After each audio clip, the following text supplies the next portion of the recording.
Welcome to Three Devs and a Maybe.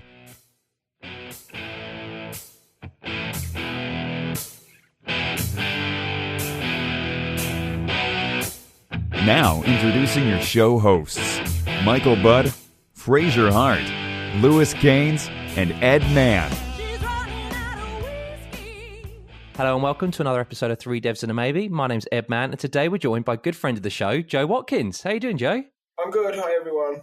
Hey, and look, we are cooking on gas today because this is our first time where we've actually literally spun up Zencastr and it just worked.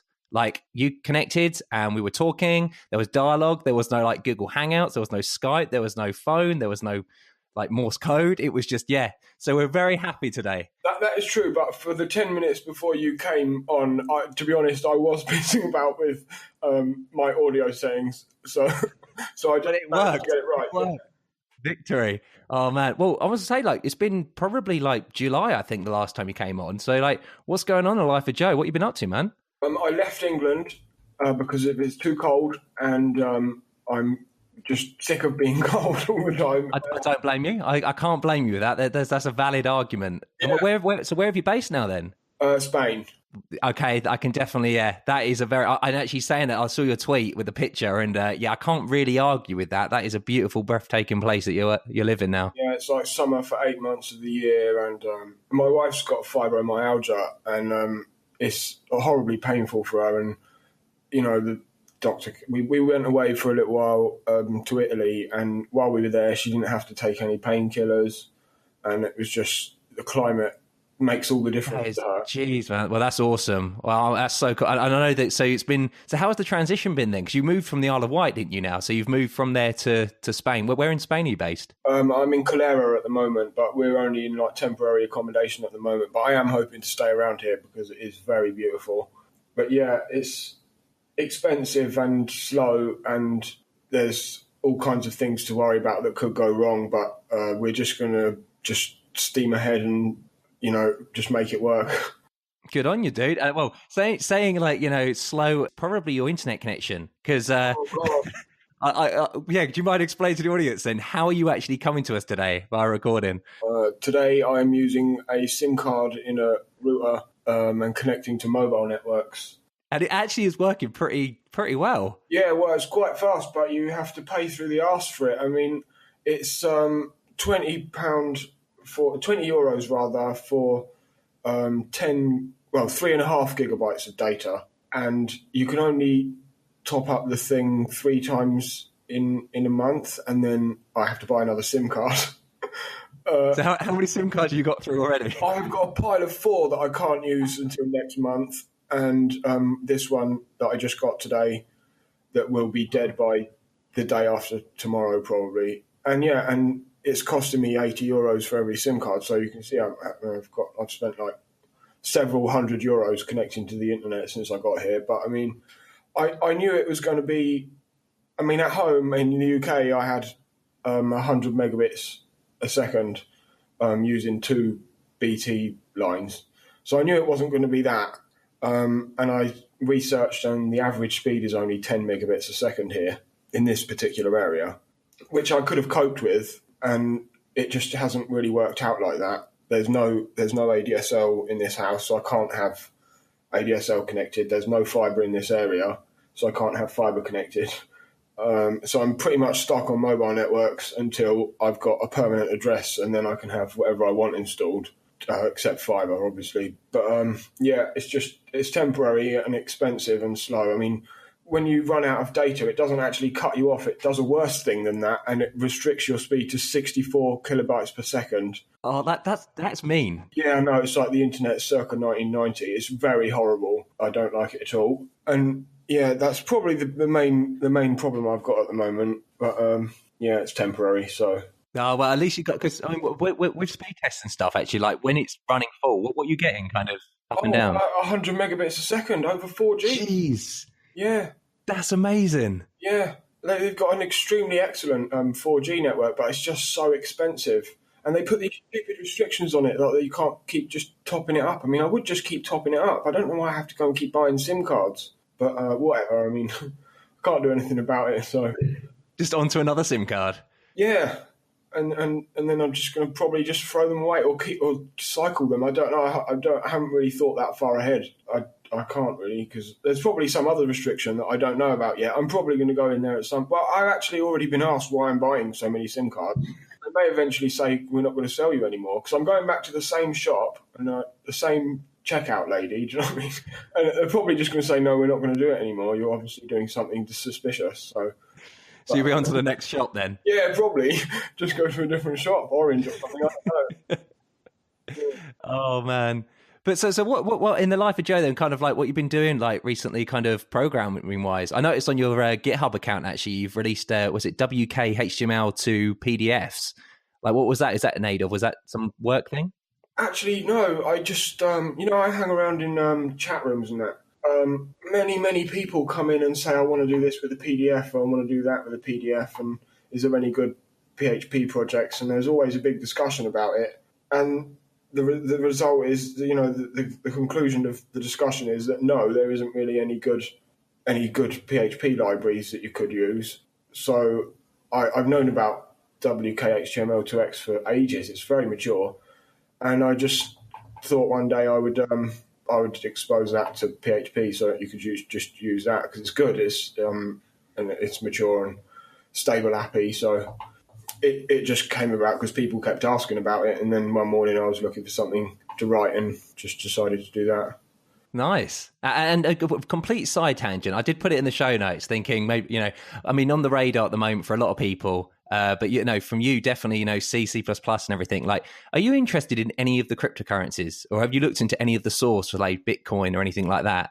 Okay, well, the day before you actually sent me the show notes, I would have said no. And then the day after, my line manager asked me to have a look at a Bitcoin core library called SECP 256K, which is like something to do with the maths that is used. So I have actually read that and started writing an extension for that. But my interest in it only goes that far. I mean, other than my programming interest in it, other than obviously I read the news. And I see people everywhere now. Yeah, I see people are getting rich off the back of this stuff. So I'm interested in getting rich. But no, I've only just started like dipping my toe in, and they asked me to do that, and then I started reading it, and it looks really good on its face. But then when you actually dig in, it's a library written by crypto experts, and they're really smart people, but not the best not the best at designing appies, and it's a bit clunky and cumbersome underneath.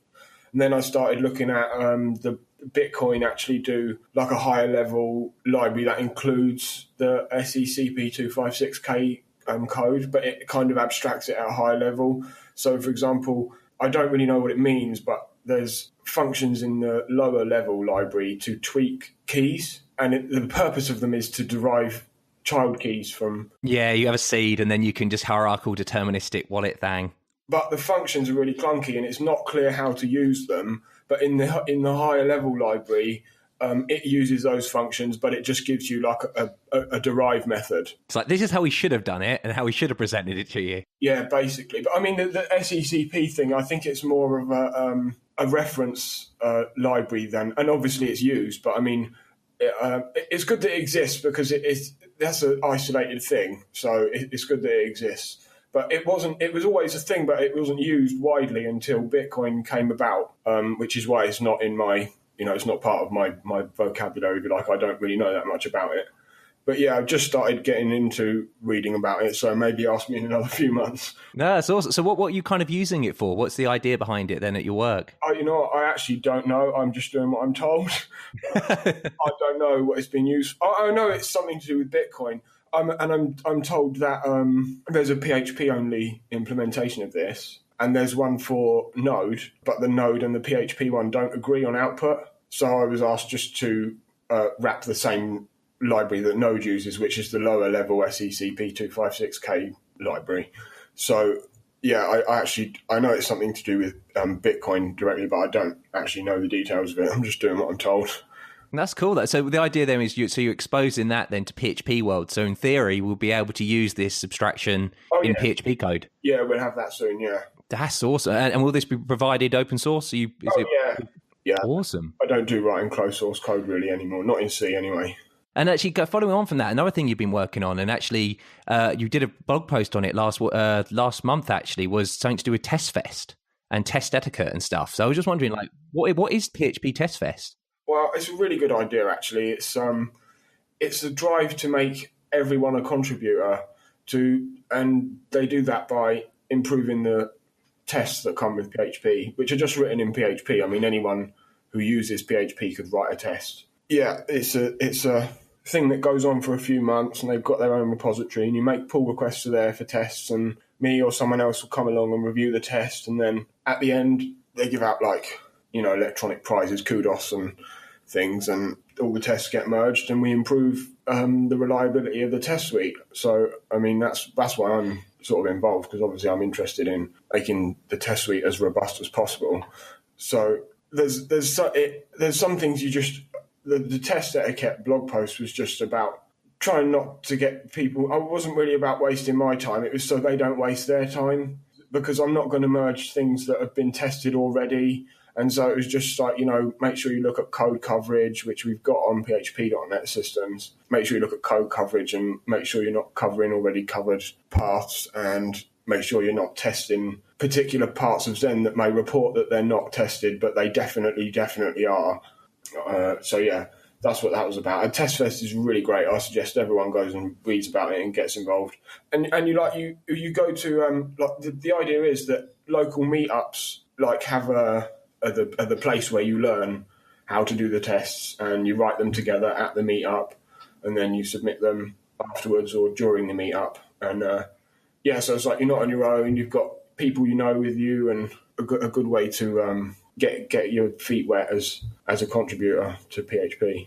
Awesome, and an admirable view, to kind of expose this to people like the masses that, want to get involved or feel that they, they want to contribute, but they just don't know where to start. And this is a great way of starting. Yeah, and there's this feeling that you've got to be like a master of PHP or a master of C to be useful, but you don't at all. You just have to use PHP, and everyone can write useful tests. So it's a really excellent, easy way to get involved. And because I remember from the last couple of talks podcasts we did, was you were talking about kind of like doing some presentations and stuff, so that's, some speaking roles and stuff about this. Have you kind of started doing that or thinking about that on the radar? I actually didn't get the chance to. I was meant to do one, and then I didn't get the chance to do it, and I haven't got around to doing it yet. But this is how I'm advancing that agenda, sort of thing. And I'll put it all in the show notes and everything, because it's a really great cause. And I think it's great that you did the blog post and stuff to discuss. It's just not really it is just to say, like, look, this is kind of how to go about doing it. Let's not waste anyone's time and stuff, and let's write some meaningful tests that you are proud of and also that can be committed. And Sammy K's also done like a load of videos about actually how to actually write the tests as well, so they're very useful. That's really, really good. And actually, then speaking about PHP then and kind of versions and whatnot, recently 7.2 has been released, which is great. A couple of really good things there. I think we spoke about it last episode, with the mcrypt's gone and now it's improved libsodium's in there. So for all our cryptography needs, we've all got that sorted with some high-end cryptography library. Actually surpasses a lot of other languages now, which is quite amazing. It's very nice, yeah. And I was wondering, like, kind of what else is available in 7.2 then that kind of caught your eye? Okay, so I'm basically just going to read off like the new features page on PHP.NET, because I don't remember them all, but I know about them. So we've got a new object type, so that object can be contravariant for parameters and covariant for return types. That's very useful. It means you can remove or add object in those cases, because it's still, when you remove or add it, you don't break LSP, so it should have been there. It's just like an omission for some reason didn't have, and it was really simple patch and a no-brainer really. So yeah, that's a new object type. We've got extension loading by name, which is not doesn't really need an explanation. Abstract methods overriding. It says abstract methods can now be overridden when an abstract class extends another abstract class. So that's another kind of no-brainer addition. Yeah, it's another just a useful thing that I think what I want to say about these sorts of things is, years ago when the object model was designed, I don't really think anyone was thinking about solid or LSP or any actual thing other than compatibility with past versions of PHP. And I think now there's more of a drive towards correctness, and these things, the abstract method overriding and the object type, they just allow us to write more precise code without it breaking any of the rules that we now recognize are important things. So yeah, that's another one of those sorts of features. And then we've got Sodium in core, which we've already discussed, and Argon 2 has been added to the password hashing API, so everyone knows the password hashing API, and Argon 2's another quite new hashing method for that. We've got some new string types for PDO to support national character types when emulating prepares. No one should really emulate prepares, but whatever, that's there. And then another thing to do with emulated prepares is being able to provide debugging information. So it sends you the raw... That's good. It can show you the raw query and placeholders and things and some debugging information. I remember a little bit of controversy about that. I think it either may have been changed twice before the first release or is due for another change after. I can't quite remember. I remember, because there was actually 2 RFCs. One had been approved, and then he actually went, I want to do it a different way now. I think I'd seen. Did that second one go through? I think it did. I think it did, yeah. I think that was approved too. So I think it's the second of the 2 that is actually implemented. Oh, that's good. It would not surprise me if we released the bad one and then said, but okay, yeah, that's the good one has been included. Extended operations in LDAP. I mean, does anyone use LDAP? Do you? I've never used LDAP. Funnily enough, Matt, so actually I'm having to start looking into some Active Directory stuff, and yeah. It's really Windowsy. It's really Windowsy, isn't it? LDAP and stuff is, the opens, the actual, the light directory protocol thing that, yes, things like Active Directory use. Unfortunately, Active Directory is solely Windows, and it seems to be the best of the bunch, which is scary. I'm allergic to Windows and I've got a rash, so let's talk about something else. I feel your pain, man. Address information additions to the sockets extension, ADDR info, lookup, connect, bind, and explain functions, which are pretty useful. Then type widening. Again, this is more object model improvements that still allow us to comply with LSP, but write more precise code.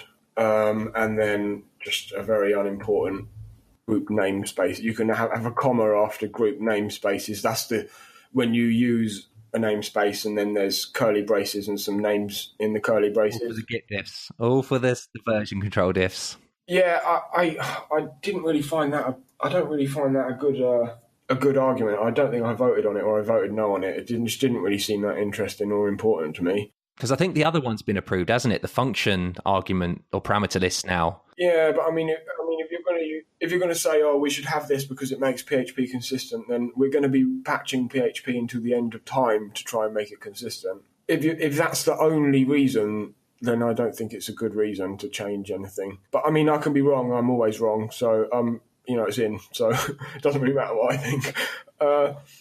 Proc nice support is now supported on Windows. So what is proc nice then? Well, niceness is like setting priorities and stuff on processes. Oh, that's cool. But I mean, I don't really. It's changing it of the current process. So I imagine on Windows you need all kinds of permissions to do that. I'm not really sure, but again, Windows, and I'm allergic. So pack and unpack endian support, which may be difficult which may be useful when you execute code on more than one machine and you need to control endianness. We already had it for some types, and it's just now been added for float and double. And actually interesting there, because we mentioned Windows, allergic to Windows and stuff. Like we're being developing PHP, obviously, because it's run on Windows and supports Windows. How much interaction with Windows do you actually have to do? Is there dedicated people that would deal with that kind of side of things, or do you have to kind of bear it in mind? There is extremely dedicated Windows guys that know everything about everything for Windows, and there is so much to know about Windows. I couldn't start learning now. That's why I haven't tried. I've always used, I don't remember ever booting up Windows as my primary operating system. It's never happened. And yeah, there's Manitol and Pcre. They're both very good Windows experts. And Basically, what generally happens is when we're looking at merging a new patches, they'll come along and say, "Oh, they need to work this way for Windows," and they'll just patch it themselves rather than. So that makes you very happy. That makes you very, very happy. Very extremely happy. Yeah, I mean, I do have to boot up a Windows VM once in a while to test an extension of mine or test a bug on PHP, but I just find it so frustrating because I just don't know the tools, and it's probably not Windows' fault. It's probably mine, but I'm not going to. Well, it's what you're used to. I mean, it's you're from familiar, and if it's not broke, why fix it? Yeah, and all the IDEs and the Visual Studio and that, I find that so complicated. And the most annoying thing is when you actually set it up and it takes several hours to install. And I mean, I just don't understand this because the point of Windows was supposed to be that you could just download DLLs and assemble your software using these magical libraries, but it doesn't work like that. Everything is all just wait a moment, we're just setting up when you install Windows, and then when you try and install software, it's wait a moment, we're just setting up, and it's like, well, what are you doing? You're just supposed to be downloading stuff and copying it to a disk. It's just so frustrating, and it takes hours to do anything. I super hate it. Oh, and actually another thing with pack and unpack, like it'd be quite cool. Like, what actually is pack and unpack used for then? Okay, so binary data is packed, basically. An example would be a common use for unpack is to actually read a structure in C or some lower level language, and unpack allows you to unpack the members into the members of an array. Okay, so you've got it supports all different types like unsigned and signed longs and ints and chars and everything else. Okay, and so the last thing I done with it was someone asked me to read part of a ELF header, which is the executable file format for Linux. So you open the file, seek to an address, read a certain size of data, and what you get back is utter nonsense, binary nonsense. And then unpack allows you to, I can't find a better word than unpack the data into the memory array. So it's a well-known function. Yeah, and pack is the opposite. It allows you to take an array and pack it into what would be the C structure or some lower level structure. They're really useful, and that one of the most useful things in Perl is the equivalent functionality, and it would be years ago would be the only reason I would use Perl to do that. So they're very useful, excellent functions. Not to everyone. But when you need them, I mean, for that ability, to go on like lower level and be able to pack and unpack these file formats. Yeah, there's no way to just do it without those. If you have to do that kind of work, you need them functions. They're really quite useful. I think I did it a couple of months ago. I was packing things for like WAV formats and things like that, generating it. Yeah, and it's just it's something like that where you realise, okay, this is why it's so useful. I could have probably come up with a better example there. No. Well, it's a real use case, so WAV formats and that kind of work, but making PHP data into binary in a specific layout data, like a WAV header or whatever. Yeah, so yeah. And then other features we've got are EXIF enhancements. That's another thing I never really used. Do you use that? No, useful if you need it. I think this is always the fun thing with these things. It's very useful when you find out actually that you really need to use it, and you're just like, that's why it's great. It's in there. That's one of them things where I never really heard anyone before I saw these changes coming out. I didn't hear anyone say EXIF for years. Do you know what I mean? It's not. I don't know. I don't really know what people would use it for now. It's been updated to support a much larger range of formats. This means that their format-specific tags are now properly tracked. That sounds like a lot of work to get all these in, actually. Yeah, it probably is. Good on complicated stuff as well. But I've not heard of anyone really using it. But like you say, it's one of them things. If there's probably no replacement for it, or no good replacement. So yeah, that's nice, I suppose. And then we've got some new features in Pcre. I was going to mention Pcre actually, because there's been a new in 7.3. There's actually been an accepted proposal for version 2. Yeah, for version 2. So this is the Perl regular expression format that we use and take advantage of and really love. Oh, everyone uses it. Pcre, Perl compatible regular expressions. Everyone uses it because it means you don't have to use Perl. Again with the unpack pack, isn't it? It's just like you don't have to do a Perl. Yeah. So, but this is not that. This is just some / modifier for setting dupe names has been added. So not super important. But like you say, yeah, 7.3 comes version 2, so that'll be a much more widely used thing, I suppose. SQLite 3 allows writing blobs, so you can now open a blob field in write mode. That's useful for people who need to do that. Yeah, definitely is. Blobs are like binary. I mean, everyone knows what a blob is. They're binary chunks of data within the row there. So yeah, that's nice. Oracle OCI 8. That's another thing I never use. No support for Oracle database transparent application failover callbacks.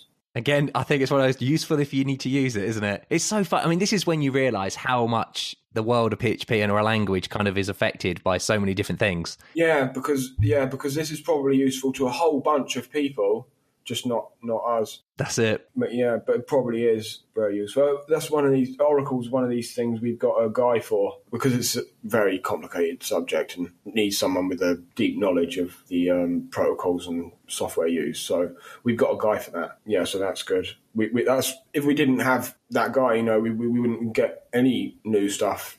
So that's because I mean, you can't have the head. You haven't got. I mean, no one's got the headspace to be able to do all of this work. No. You can't work on EXIF stuff and then go straight to Oracle. It doesn't really work. It has to be in your, your company or in your, your kind of interest to actually want to do this kind of work. Yeah, you need someone that lives and breathes it, sort of thing. Yeah. So that's that. And then we've got just lastly the zip extension has been enhanced to allow encrypted archives to be read and written. That's useful. It is, yeah, undoubtedly. Zip is one of them strange things that actually, for some reason, we bundle a version of libzip, and this is one of the. I remember a conversation being had about why are we bundling this widely deployed. Yeah, I was going to ask that. Well, the reason seems to come down to, PHP has its own memory allocator. The reason seems to come down to that libzip doesn't allow you to set an allocator, so we've got a modified version of libzip PHP allocator. So you have to constantly patch it with latest versions and stuff. You'd think, but it actually doesn't get patched, and libzip gets developed, and we don't do anything, and it's just a bit of a shambles, really. I think we should not bundle stuff. It would be better just to write the patch for libzip to allow setting an allocator, because that's generally useful, like to other projects that use libzip as well. I mean, it's not just PHP that's got its own allocator. It's very, very common to write your own allocator in complex C applications or systems. So we should just write the feature and pull it upstream and open a pull request upstream and see if they'll merge it. But that's a conversation that needs to keep being had until certain people listen. And the zip archive now implements the countable interface, and the zip stream now accepts a password context option. So yeah, they're all pretty self-explanatory, really. No, it's a nice release, isn't it? It's a nice set of features for yeah, definitely. And then obviously now we're pushing on now to 7.3, which is crazy to think. And obviously your version 7.1. So kind of like what's the timeline now for the version that you're currently maintaining? Well, it will be supported until the 1st of December 2018, and then after that it will have a year of security updates. And then I'm off the hook, basically. Off the hook until they con you to do another one. Have you felt the need to the want to do another one? I would do another one, but I think it's probably fairer just to let someone else have a go. Yeah, there's quite a few people who actually do want to do it, not for any selfish reason, just same reason. Help contribute. Just to be done. And there's lots of people around with the kind of knowledge that you need to do it. So, no one's done 2 releases yet since we adopted the release manager and release schedule thing. So hopefully I don't have to do another one. Well, that's good. It's good, though, that you've got so many people who are willing to do it. It would be funny if someone actually does want to do it another time. It's like, no, you only really want to do one and then you're gone. You want to get out of there. Yeah, well, there's kind of a joke between release managers that a couple of the people that were release managers just disappeared after. Oh, no. Because it is a lot of work, and no one ever says thanks, and it sort of, you get to the end of your few years or whatever, and it just feels like, okay, I'm going to slide into the background now and do secret things. I don't know what they're doing. I mean, that's the thing, though, because, obviously now everyone's like, oh, yeah, 7.2, got to push that now. But they don't realise that, obviously, you've still got work to do on 7.1. Security updates come in, kind of patches need to be added to it and stuff. There's still a lot of work that, is entailed for you. But I think I appreciate everyone pushing forwards, because the more people want to upgrade and use the latest version, it twists the arms of the people making the decisions, the people building the distributions and whatever. They see that people want to use the latest version, and so they'll adopt it earlier than they would have if everyone was silent. If everyone was silent and just kept using whatever version they started writing their project with, which is what people done for years, no one would bother to include the latest version in their distro. But because everyone's shouting about the latest version, it gets pushed into the distribution. So that's only a good thing, I suppose. No, that is a good point. And actually, talking about 7.3 then, so is there any discussion or kind of selection now at the moment for the release managers? We don't have release managers yet. That will be down to Remy and Sarah to start a conversation about that. And, same process will occur. People will vote on whoever puts their name forward, and then Remy and Sarah will help the new release managers with their release. And obviously all of us are available for help in that, but it will be mostly Remy and Sarah. And they haven't been chosen yet, but I suppose they will be. They're just trying to get their release out the door and deal with Christmas. So probably after Christmas sometime they'll start that conversation. Yeah, I'm sure they're very busy at the moment. Yeah. And then so moving on then to the RFCs, I can't have you on without talking about a couple of RFCs. Like, firstly, are you working on any RFCs at the moment? Okay, well, it's not written as an RFC yet, and I don't want anyone to assume that it's going to happen. But Levi, quite a well-known PHP developer, we were discussing in Room 11 the idea of generic traits. Okay, so it's like a way to use traits as templates with generic parameters.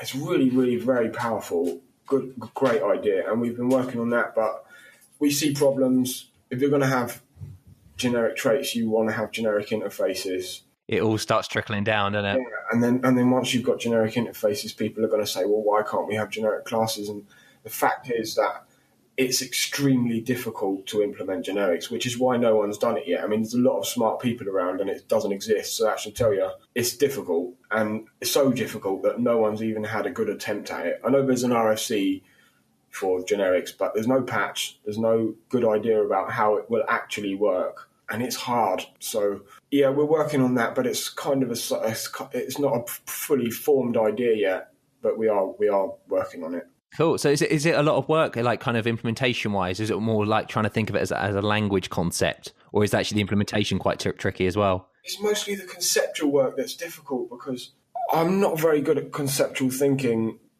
Levi is really great, very great. But to be worth discussing, I need code.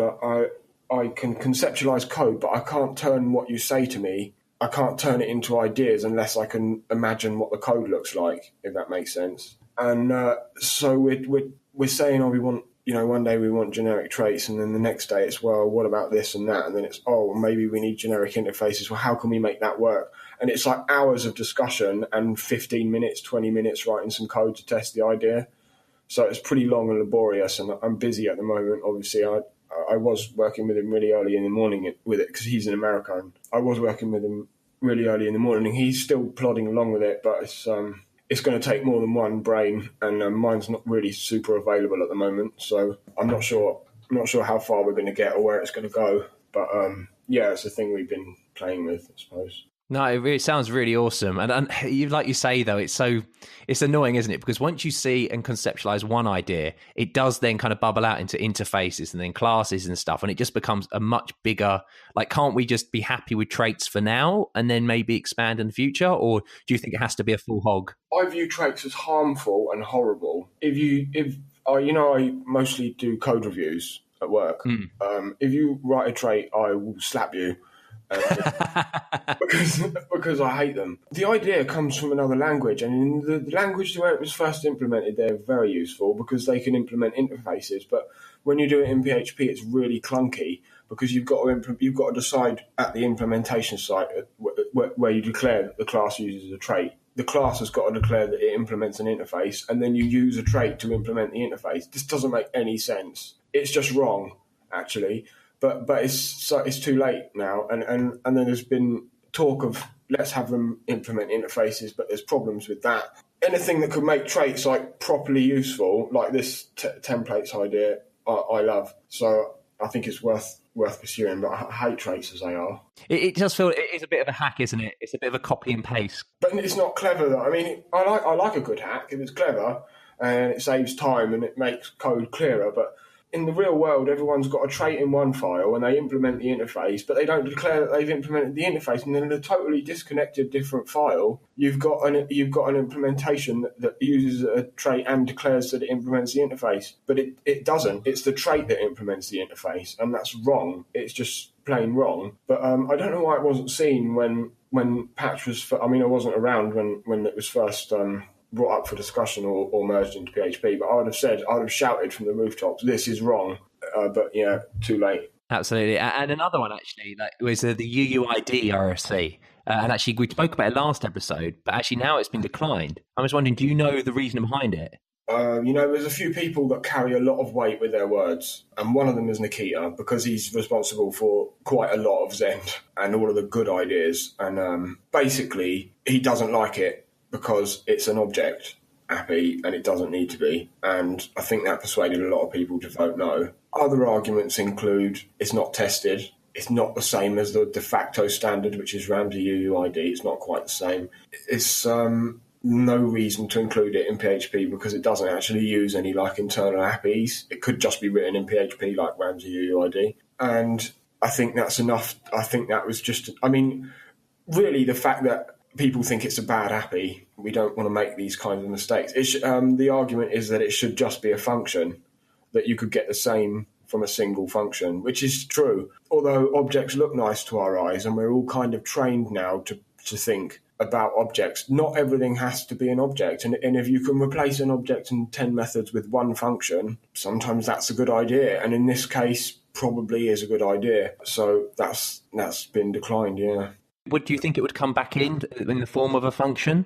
I don't know. I mean, when you the guy who put all that work in, it's devastating when you get declined because you can't help but take it personally. It feels like a personal thing because it's your code and it's like people don't like it. But it's difficult to do. But if you can, taking on board criticism and that is so important. And it's just code. And if he does, I'm sure if he came back with what people said they wanted, it would become a no-brainer. But a lot of the time, people don't do that, or they just try to tweak their original idea and say that they've addressed concerns, and then it just gets declined again, or it never even gets to voting stage.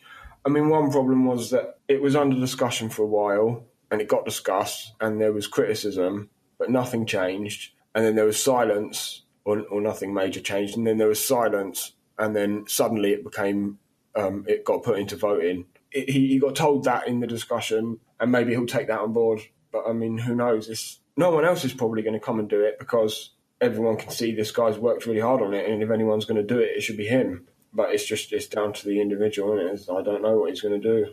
Yeah, I mean, I certainly would think it would be a great addition. I mean, as a function, definitely, it's one of those common things that you solve, and that I know it's true, it could be solved in userland, but to have it in the language level like this is something that PHP kind of strives for to, make it easier for developers.